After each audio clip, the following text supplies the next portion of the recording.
Hello बच्चों, कैसे हो आप सभी। आज की इस वीडियो के अंदर हम लोग बच्चों बात करने वाले हैं जो हमारी जनरल एंट्रीज की सीरीज चल रही थी, उस सीरीज को हम आगे कंटिन्यू करने जा रहे हैं। ठीक है, मैंने प्रीवियस वीडियोस के अंदर कुछ आपको बेसिक जनरल एंट्रीज बताई थी, जिसमें हमने capital, purchase, sale, expense, revenue, asset purchase, payment, receive, इन सब की एंट्रीज सीखी थी। आज की वीडियो के अंदर मैं आपको बात करने जा रहा हूँ कुछ स्पेशल जनरल एंट्रीज की।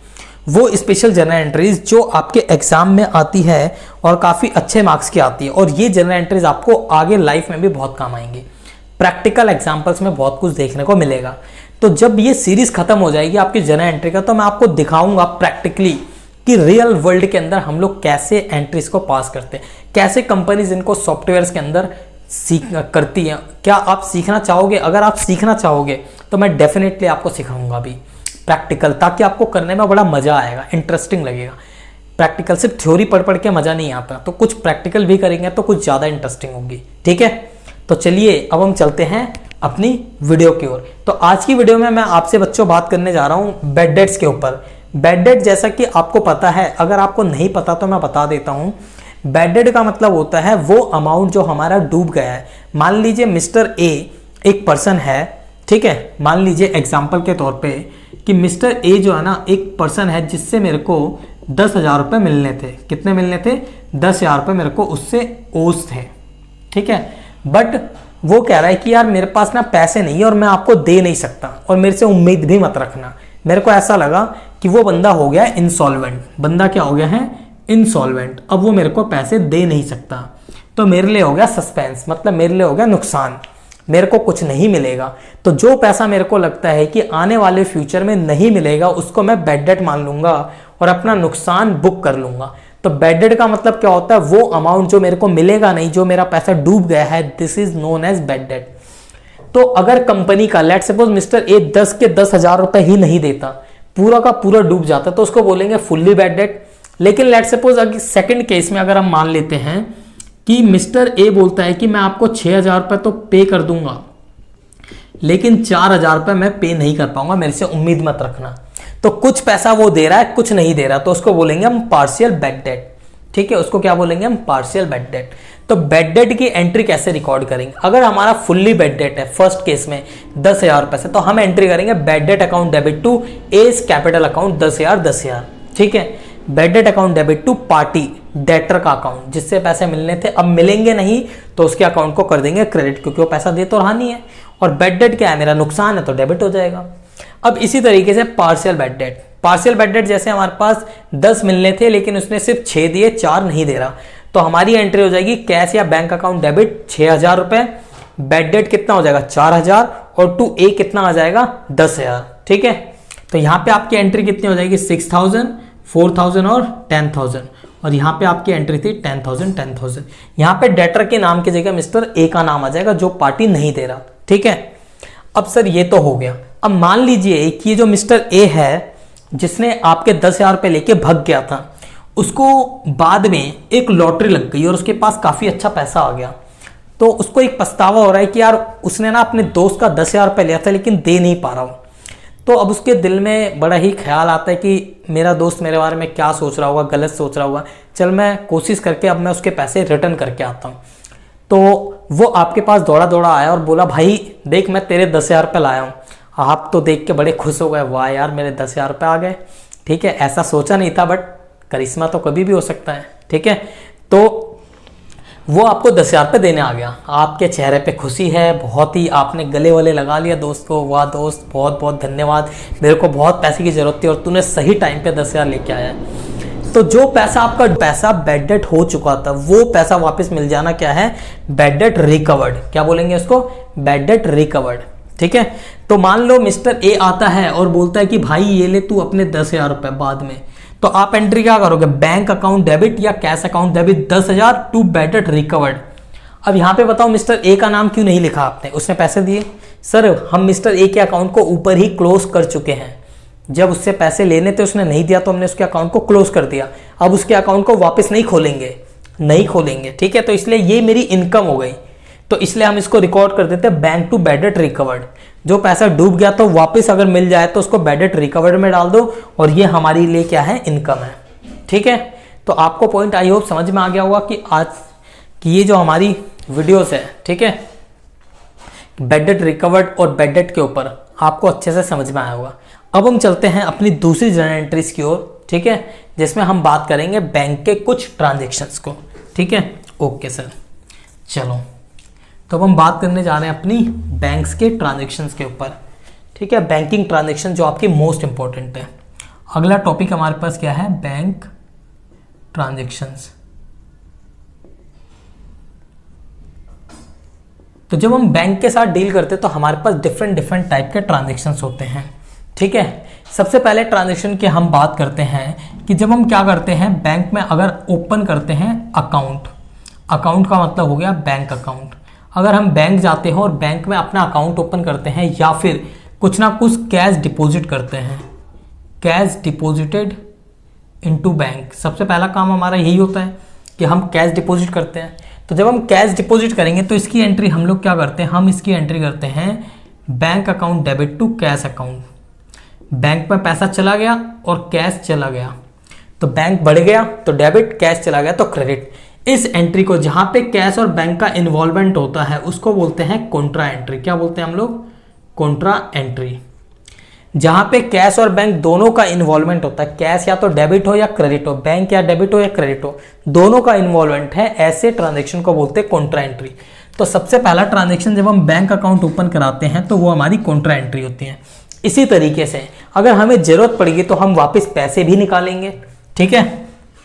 तो हमारी अगली एंट्री हो सकती है withdraw of amount from bank. अगर मैं बैंक से पैसे निकाल रहा हूँ फॉर ऑफिस यूज, किसके लिए, ऑफिस यूज के लिए, ऑफिस के लिए, तो मेरे पास पैसा आ जाएगा तो मैं कैश अकाउंट को क्या कर दूंगा, डेबिट, और बैंक को क्या कर दूंगा मैं, क्रेडिट, ठीक है। ये भी मेरे लिए क्या है, ये भी मेरे लिए क्या है, कॉन्ट्रा एंट्री। ये भी क्या है मेरे लिए, कॉन्ट्रा एंट्री, ठीक है, क्योंकि यहाँ पे भी कैश और बैंक का इन्वॉल्वमेंट है। अब इसी तरीके से अगर आप कोई भी एक्सपेंसेस पे करते हो, एक्सपेंसेस पेड थ्रू बैंक, आप कोई भी एक्सपेंस अगर बैंक के थ्रू पे करते हो, सैलरी पे करते हो, रेंट पे करते हो, इंश्योरेंस पे करते हो, इलेक्ट्रिसिटी पे करते हो, कुछ भी पे करते हो, तो उस एक्सपेंस की एंट्री क्या हो जाएगी, जो भी आपका एक्सपेंस है उसको आप कर दोगे डेबिट और टू क्या कर दोगे, बैंक, ठीक है। मैंने आपको बताई थी पेमेंट के टाइम पे आप पेमेंट किसी भी एक्सपेंस की एंट्री क्या करोगे, एक्सपेंस टू कैश या बैंक, ठीक है। तो यहाँ पे हम बैंक की बात करें तो यहाँ पे क्या आएगा, सिर्फ बैंक। आई होप आपको पॉइंट समझ में आ गया। इसी तरीके से अगर कोई आपकी इनकम है, इनकम जो आपको रिसीव्ड हो रही है, इनकम रिसीव्ड थ्रू बैंक, आपको बैंक के थ्रू पैसा मिल रहा है, कोई भी पैसा आपके बैंक अकाउंट में आ जा रहा है या कोई आपके अकाउंट में डायरेक्ट पैसे डाल रहा है इनकम के रूप में, तो मान लो आपको इंटरेस्ट मिल गया, डिविडेंड मिल गया, रेंट मिल गया, तो आप एंट्री क्या करोगे, आप एंट्री करोगे bank account debit to income, rent received, commission received etcetera, ठीक है। तो अगर आपको डायरेक्ट इनकम कोई मिल रही है तो वो भी आप लिख सकते हो, तो उसकी एंट्री हो जाएगी बैंक टू इनकम। इन सब पे हम क्वेश्चंस भी करेंगे अगली वीडियोस में, अभी जस्ट हम कॉन्सेप्ट को सीख रहे हैं, ठीक है। अब हम बात करते हैं यहाँ पे, लेट सपोज आपके अकाउंट में किसी ने डायरेक्टली पैसे जमा कर दिए, ठीक है, मतलब अमाउंट आपको मिल रहा है, अमाउंट रिसीव्ड फ्रॉम पार्टी, किसी पार्टी से मिल रहा है थ्रू बैंक, ठीक है, बैंक के थ्रू आपको किसी पार्टी से पैसा मिल रहा है, तो आपका बैंक अकाउंट तो हो गया डेबिट क्योंकि बैंक पे पैसा आ गया, और जिस पार्टी से मिल रहा है, डेटर बोलो या फिर पार्टी बोलो, उसके अकाउंट को आप कर दोगे क्रेडिट, ठीक है।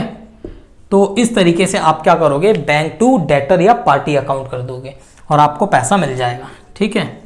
तो ये आपके बैंक में जो ट्रांजेक्शन होंगे, एक तो अकाउंट खोलने के, पैसा निकालने के, एक्सपेंस की, इनकम की, कोई अमाउंट मिला है, इसी तरीके से आप किसी को पे करोगे, किसी पार्टी को, amount paid to party through bank, है ना, आप बैंक के थ्रू किसी पार्टी को पे कर रहे हो, तो जब आप किसी पार्टी को पे करोगे तो आप एंट्री क्या करोगे, पार्टी या फिर क्रेडिटर, उसको हम क्रेडिटर ही बोलते हैं जनरली, डेबिट टू बैंक, जिस पार्टी को आप पे करोगे उसको क्या कर दोगे, डेबिट टू बैंक, अगर आपने बैंक से पे करा है तो, ठीक है। तो ये कुछ बेसिक एंट्रीज थी। इसके अलावा आपकी इसके अंदर कुछ स्पेशल एंट्रीज हो जाती हैं, जैसे बैंक क्या करता है, आपको सर्विस प्रोवाइड करने के लिए सर्विस चार्ज लेता है। आपको लॉकर की फैसिलिटी दे रहा है बैंक, ठीक है, आपको चेकबुक दे रहा है, आपको ऑनलाइन ट्रांसफर की फैसिलिटी दे रहा है, आपको बहुत सारे बेनिफिट्स देता है बैंक। तो उन सारे बेनिफिट के बदले वो आपसे पैसे लेता है। आपके पास SMS आता है, अलर्ट आता है, तो इस टाइप के जो भी सर्विस दे रहा है उसके लिए पैसे लेता है।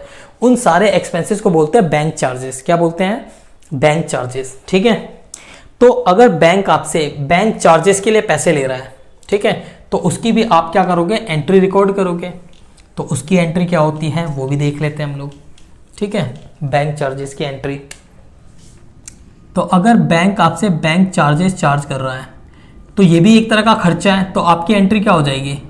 Bank charges account debit to bank, है ना, आपके अकाउंट से पैसा चला गया तो ये डेबिट हो जाएगा टू बैंक। इसी तरीके से क्या होता है, बैंक क्या करता है, आपको इनकम देता है, जैसे डिविडेंड, ठीक है, इंटरेस्ट आपको बैंक देता है। एक होता है इंटरेस्ट चार्ज और एक वर्ड आएगा इंटरेस्ट अलाउड।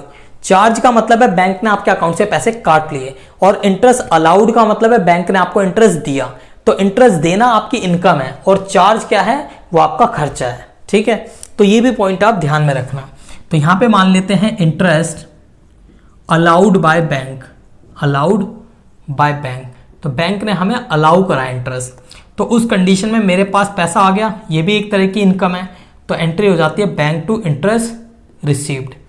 क्या हो जाएगी? इंटरेस्ट रिसीव्ड, ठीक है। तो सारे के सारे सिंपल सा लॉजिक एक ही है। बैंक का इनकम आ रहा है तो ये एंट्री, सॉरी ये वाली एंट्री, और एक्सपेंस आ रही है तो नॉर्मल एक्सपेंस टू बैंक, ठीक।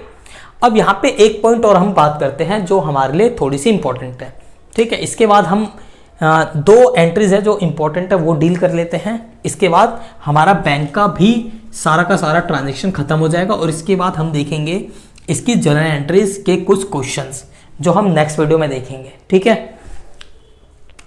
अब हम बात करते हैं यहाँ पे कि कभी कभी क्या होता है, मान लीजिए आपके पास एक SBI अकाउंट है, उसमें अकाउंट है आपका, आपने ट्रांसफ़र करा है, आपने ट्रांसफ़र करा है अपने PNB अकाउंट में पैसा, ये भी आपका एक अकाउंट है।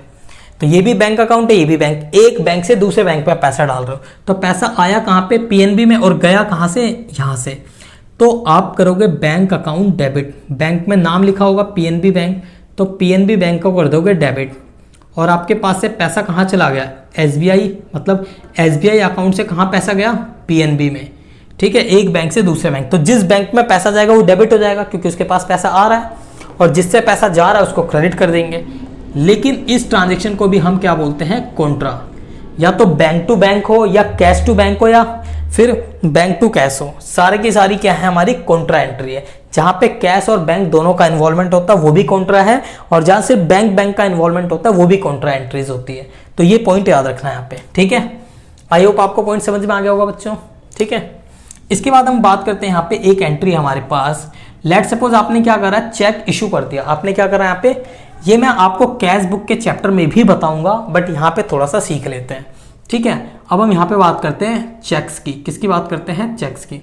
अगर मान लो आपको चेक मिला है, ठीक है, एक एग्जांपल से समझते हैं। चेक रिसीव्ड, आपको चेक रिसीव हो गया मान लो 11 जून को 2023 को, ठीक है, और आपने जो डिपॉजिट करा है चेक को, वो आपने 11 जून को ही करा है डिपॉजिट। आपको आज ही चेक मिला और डिपॉजिट भी आज आपने करा है बैंक में, तो आपकी एंट्री क्या हो जाएगी?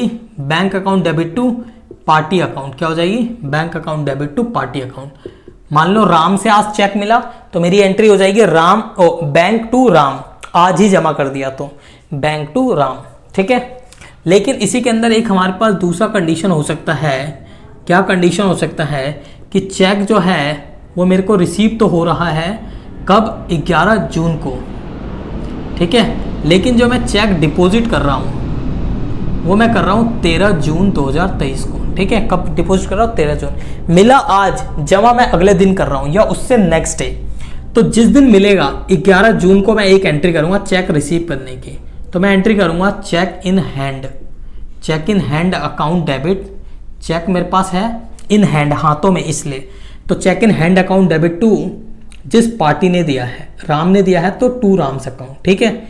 और जब मैं जमा करूँगा 13 जून को, तो जब मैं जमा करूंगा तो मेरे पास से चेक चला जाएगा और बैंक में, तो बैंक हो जाएगा डेबिट और चेक इन हैंड क्या हो जाएगा, क्रेडिट।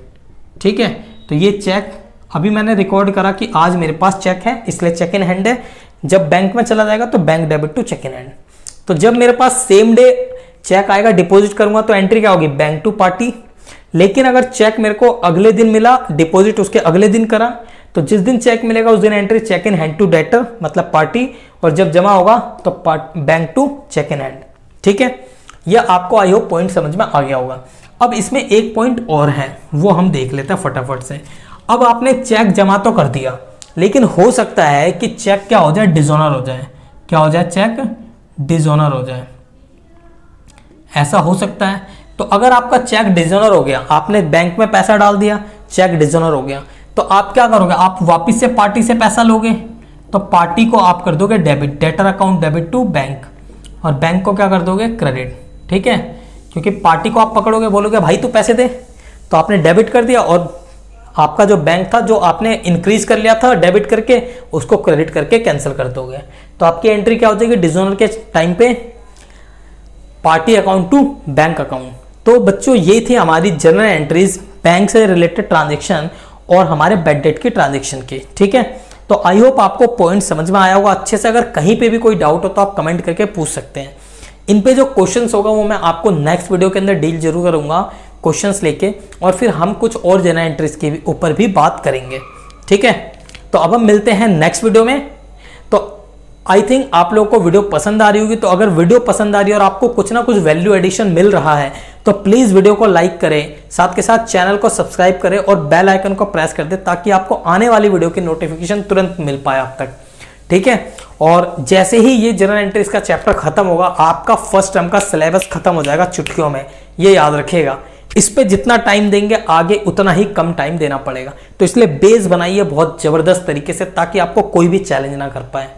ठीक है, और आपके 100 आउट ऑफ 100 जरूर आएंगे अकाउंट्स के अंदर, अगर आप प्रॉपर मेहनत करेंगे तो। मिलते हैं नेक्स्ट वीडियो में, टेक केयर, बाय बाय, और यूं ही एंजॉय करते रहिए।